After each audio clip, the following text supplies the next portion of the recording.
Welcome back, folks, to episode 88 of the Running Man Self Regulation Skills Project podcast with me, your host, Dr. Armando Dominguez, PhD in health psychology, licensed professional counselor, and an adjunct professor at a local community college. And what we're going to be talking about today spans a couple of disciplines that has to do very much with self-regulation, but also self-perception, how we see ourselves and experience ourselves and what our conception is, how we think about ourselves. That results from not only how our body is, state of body, posture, this sort of thing, but also state of arousal, and also how we tend to perceive things based on beliefs that affect physical change in our body that we know not only affects how we grow, such as positive thinking when everything else is in order, and unicorns crapping rainbows can, in this case, fix everything. And also, whenever we're considering immunological response and how our general state affects our ability to respond and adapt to an environment that could be noxious or somehow pernicious, that we could get sick or stressed to a point wherever we start developing traits of anxiety, depression, and this sort of thing. So, to start off with, as far as this discussion goes, we're coming off the holiday, Thanksgiving holiday, which I hope all of y'all that do celebrate have had a good holiday pass with family and friends and the beloved.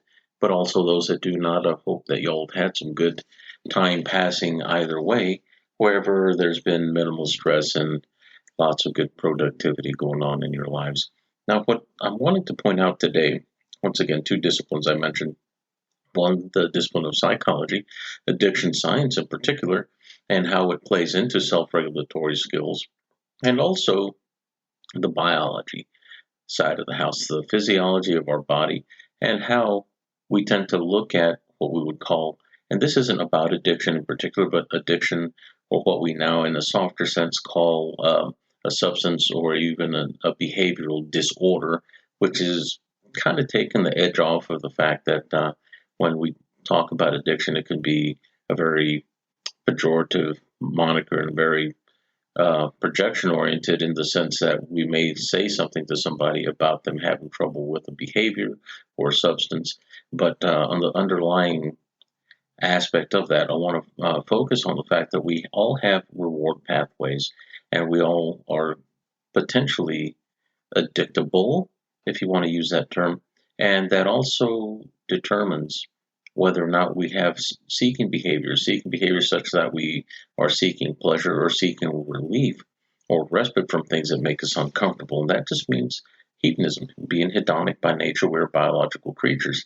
And understanding these things help us develop skills in identifying those things that are stressful to us that we have to adapt to in our environment, and also stressful to us in the sense that maybe we need to eat because we haven't eaten, I need to find food, this sort of thing.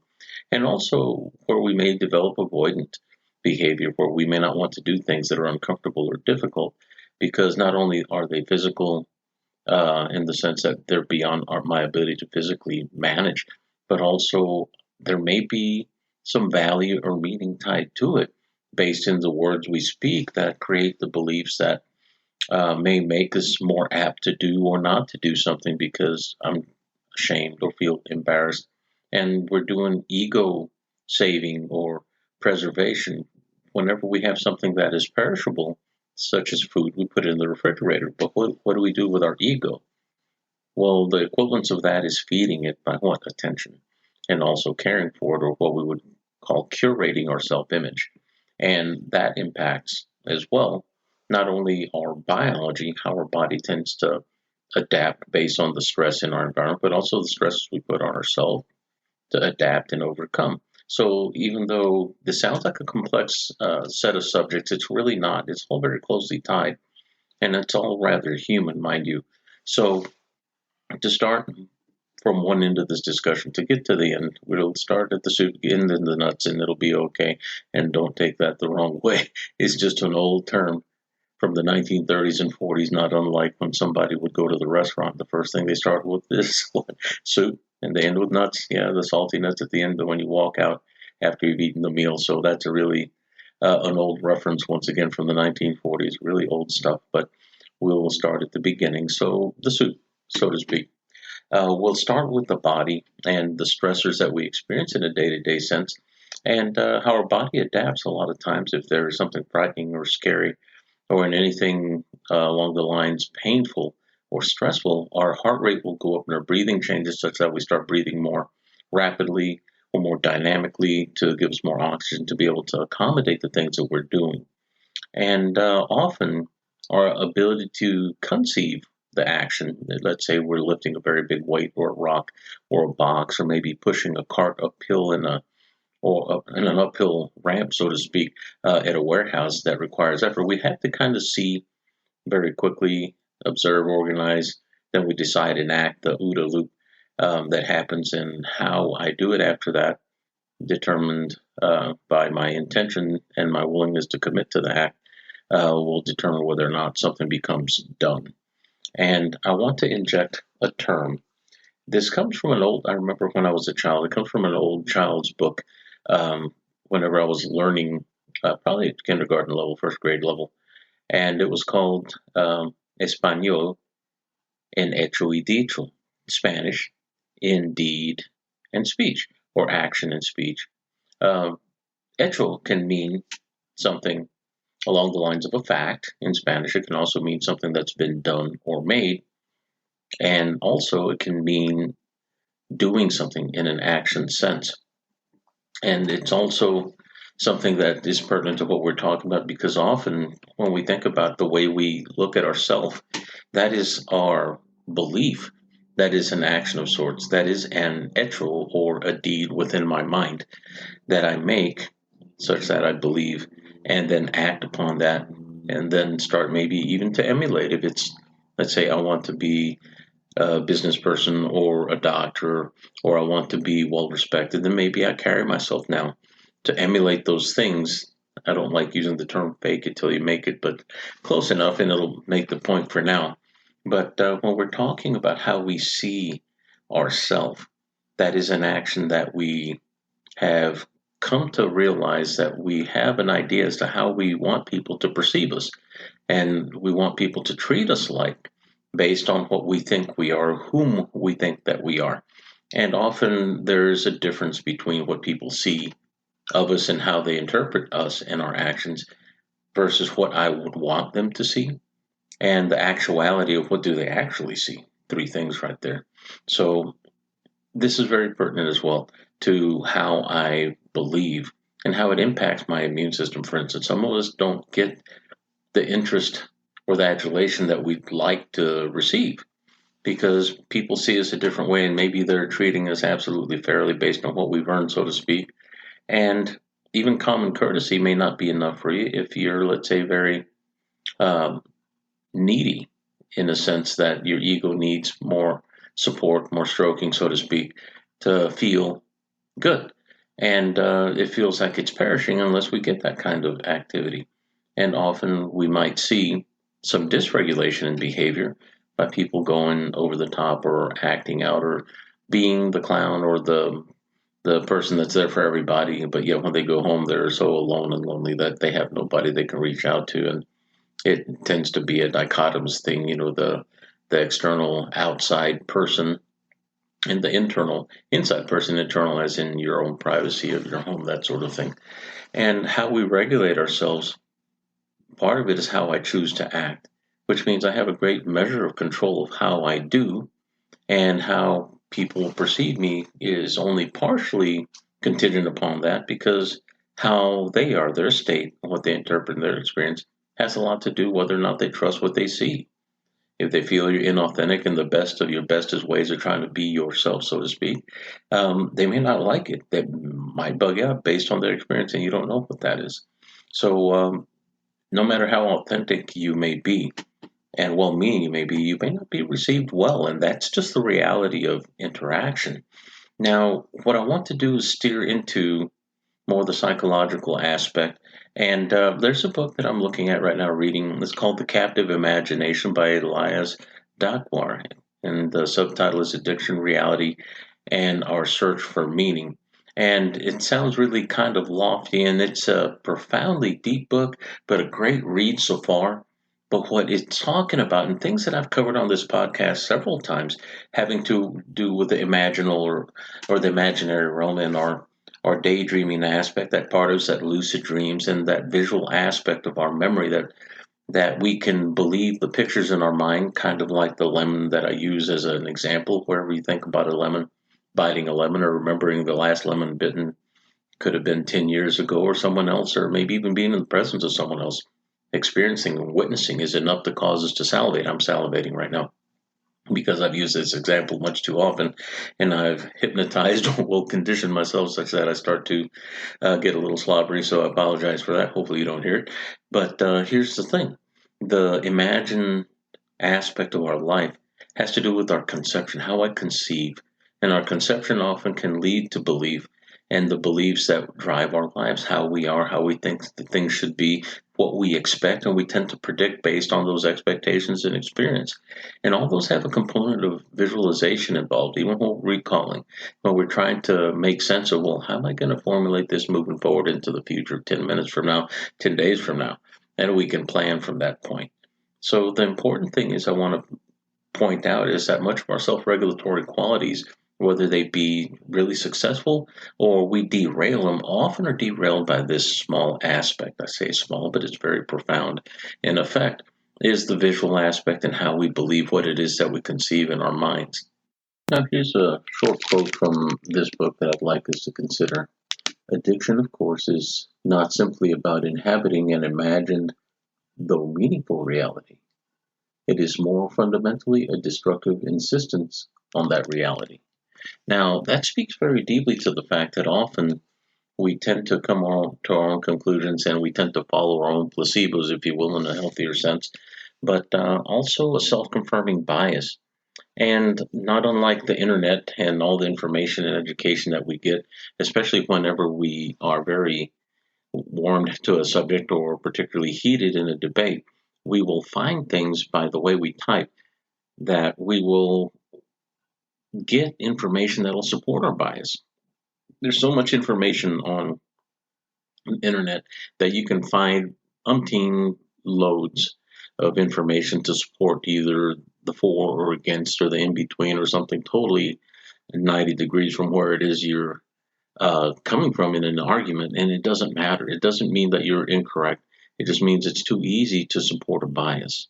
And whenever we consider the addiction aspect, or what we'll call the dependence on a very hedonic system, which we do have, we have a pleasure pathway that tells us to do things that provide us good feelings that tell us, oh, you did that and it feels good, do this and do it again, like eating some fatty meat that gives you that satiety, or having sex, or drinking something that tastes really sweet and tastes good, or eating a piece of fruit that's incredibly ripe. And I'm going to do that again. And while there's more over there, I'm going to go back and do that again.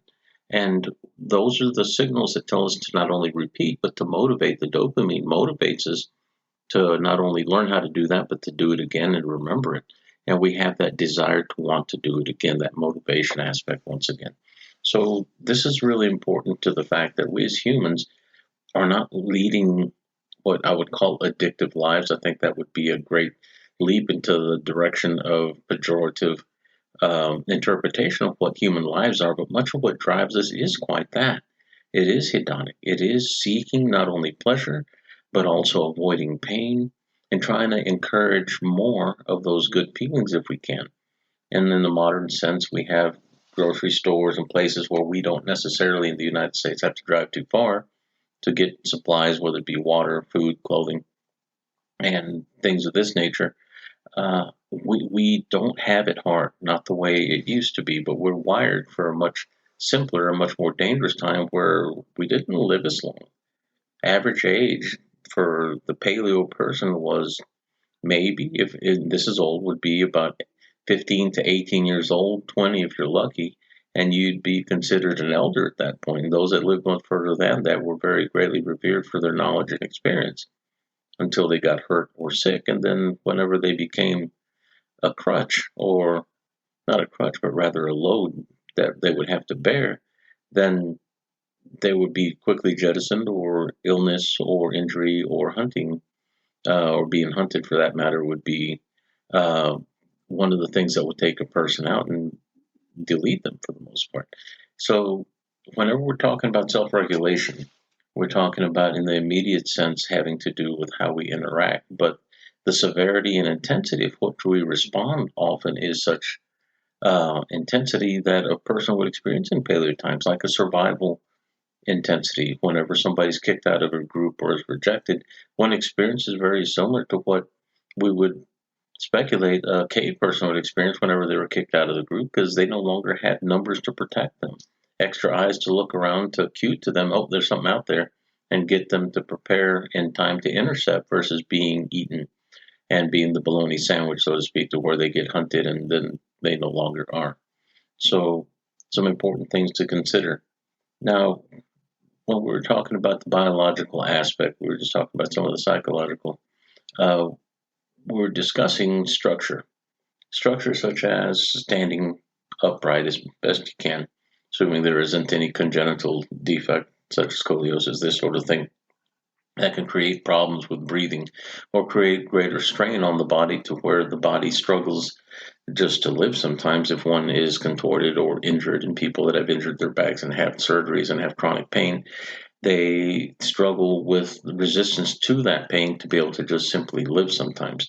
And often those reward pathways, whenever we take medications to take the edge off the pain or stop the pain, can become a gateway into addiction. And it isn't starting from the perspective of pleasuring oneself or being in any way recreating or enjoying or trying to have a good time or get high. But it's a way of stopping the pain so one can have release, respite, and an opportunity to just breathe and feel normal. In comparison to having pain, having no pain and not feeling anything is wonderful. Been in those shoes before, not a good feeling. But it also kind of shapes how we respond, and we tend to become, in many cases, a little pessimistic. It's hard to maintain a high mindset whenever your immediate survival has to do with alleviating pain, excruciating pain, or being injured or having something sticking out of your side because you fell on a stick or a rock or something like this. And that changes your mind to a more immediate, concrete, how can I relieve this because it hurts sense. And the Captive Imagination book, back to this, I'm bouncing back and forth a little, was really eye opening because this is an area of perception within psychology that I've paid attention to for many years, and I teach martial arts students how to respond better, this sort of thing. But it also helps them get more in touch with their basic self in the truest sense, and to not get so hung up on this egotistical way of doing things and thinking that's the end all be all. Whenever you get to a certain point, you see through the veneer, and it seems a little irritating sometimes when people are going through the throes of what they're doing, but they have to grow, and it's not up to us to correct everybody because I mean we don't have it all right. But what I am proposing is that by being a little more perceptually aware and less astute to the egotistical games in the sense that we're trying to get better at them, then we tend to have less stress because we're playing games of meaning, games of perceived value that, not unlike a fiat currency that we're struggling with now, doesn't exist. It's more like digital currency. And even then, it could get very easily erased and just by somebody's opinion. So paying attention to what actually is really important. Whenever we think about addiction, drug addiction, behavioral addictions, what are we doing? We're seeking pleasure to alleviate pain or discomfort, loneliness, or maybe just trying to change things because things get boring and I'm not feeling anything. And boredom is a very real motivator to do things that otherwise would not be so wholesome or good for us. And when we start doing that and realizing the ease of access to the route of pleasure, we can become very hooked, very addicted, not meaning to. But at the same time, we still have those feelings of lack and a lust for food or bodily comfort, this sort of thing. And those things can become very overpowering, especially if we're trying to keep ourselves from participating in that from a moral, ethical sense. And morals and ethics, they're all good and well. I have no problem with that, and we're not discussing against those things, that they're necessary. To live amongst people, they're necessary. But the biological wiring does not necessarily respond to an ethical or moral code, but more so one of balance and health. So if we are healthy and balanced, generally speaking, we're probably not And I'm not talking about the extremities of antisocial personality type stuff or asocial things either, where one is predatory. What I am discussing is just general within the average realm of health. We usually don't go around trying to hurt each other. We are usually trying to get along with others, and there's a natural ethic that rises from that. And then we have the extended aspects that are more philosophical, and those are important. But our biology was not made to respond to those things. Laws and guidelines are things that are Johnny come latelys in a sense when we look at it historically. We've been biological creatures before we've ever been legally bound or morally ethically bound creatures. But funny how even in the animal kingdom, creatures tend to get along to a degree. There is violence, yes, and that is without question. But in the sense of being human and living together, much of what we addict to has to do with our sustenance and our security and our safety. And there are binds that we have that are social binds that have to do with, yes, I'll bend here to be able to flex there. And sometimes it's a quid pro quo, the tit for tat, that if you give me this, I'll give you that sort of exchange. And we know that even the little chimpanzees in captivity, and especially in the wild, they will trade tokens for sexual favors with the females because it helps them. It's an economy. It's a token economy in a sense, but it's a higher primate economy that is not human and didn't require. I don't think that we're taxing that, but do they tax those monkeys? Well, they're not monkeys; they're apes. But you understand, and it's a very deep thing, very profound. But much of it has to do with adaptation, security, safety, and pleasure, and those things that would make us feel better whenever we're hurting. Sometimes that's comfort of company, comfort of soothing, physical touch, this sort of thing. All very important that we're not so far from. But when we discuss addiction, often we don't take into consideration what the term addiction means. And addicere in Latin means to speak toward. And decir means to speak or to talk in Spanish. And these are important things, but adicción or addiction is to speak toward. And what are we speaking towards? Maybe those beliefs that we are so intensely trying to support or believe that have to do with the discomfort uh, of not having or maybe even withdrawal, but we want to indicate to people that I live this certain way because this is how it is, and my reality may be bent as a result of that addiction. I'm speaking to it, and that speaking to often is that mentation, the mental, emotional things that are going on inside of my mind that I come to believe as a result of the pain I've experienced or caused to myself or others. And that's my reality. It doesn't mean that things are actually that way, but that's a filter. That is how it is seen and experienced, and therefore they opine from that if they're addicted. And I know working many years with people that are substance uh, related addiction people struggling with that the way they speak about pain is very avoidant. The way they interact in the relationships is very avoidant. It tends to resemble what it is that they do that may have caused them to fall into use anyway. So it's really strange in the words and the beliefs that stem from not only the experience, but from the addiction and the behaviors that they're trying to avoid, that it tends to inform what it is that the belief is and also how the person lives their lives. And it's not one single thing, but many things. It is biological. It is belief structure.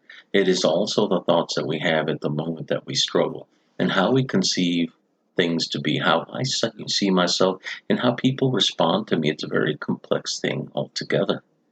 But whenever we started the discussion, I said it was two disciplines. It still stems from the hedonic aspect of our biological nature and extends into the psychological field, the thoughts and the beliefs that we have that stem from our state of being, and how those things impact our immune system and also how our body flourishes based on how well I feel or how bad I feel or believe myself to be. And that impacts our structure, that impacts how we breathe and how well we breathe and if we feel survivable. Can I make it? Does it feel like I'm always wrestling just to breathe? So, whatever perceived level of stress that we might be experiencing, we have to keep in mind the things that play the biggest roles in influencing how we feel, how we think, how we act, how we believe, have to do with how we think about things. It's very deeply seating in how we imagine things to be, how we visualize things. It makes it sound all esoteric. It's really not. We must see things in the visual sense before we do.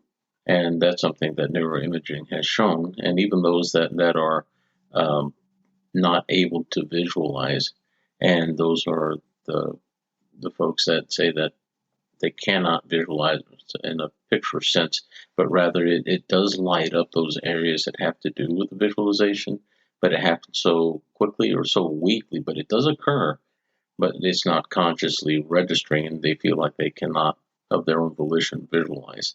But yet their language tends to reflect it, and when they identify objects out in the universe, so to speak, they're identifying it by visual recognition, but they just cannot get that conscious register of the visualization or pulling up the picture of the lemon, so to speak. But these are things that do affect how we respond to our body, and also how our environment um, affects how our body responds to it, and the beliefs we develop as a result of that.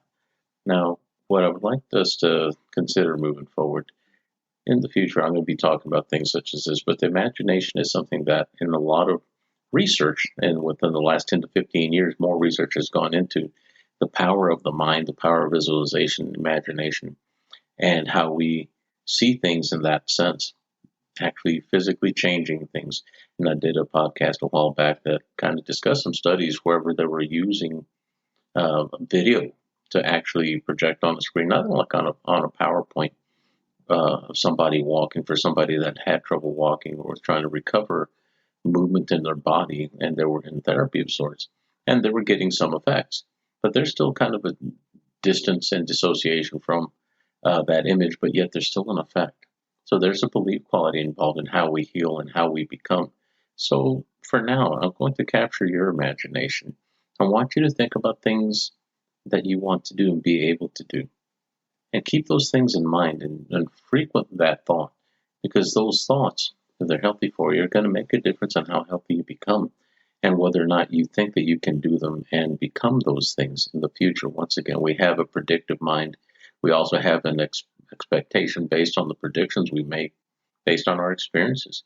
And if you're trying to experience something you've never experienced before, let it rip. This is where the unicorns, crapping rainbows do fix everything. Because if everything else is in order, the power of the mind is all yours, once again, to use and to become with. So I encourage you to experiment with those things. They're very healthy and they are safe, by the way. And whatever you do, take care of yourself. Thank you for your time. It's been a pleasure talking to you this Saturday evening, post Thanksgiving here in the United States. Sending lots of love out there, and thank you for those folks that have reached out and sent me feedback. Please keep it coming. I'd love to hear more from you. And I am on YouTube, Amazon Music, Spotify, iTunes, and other places that you get your podcasts. And keep tuning in. And thank you for your time once again. Walk well.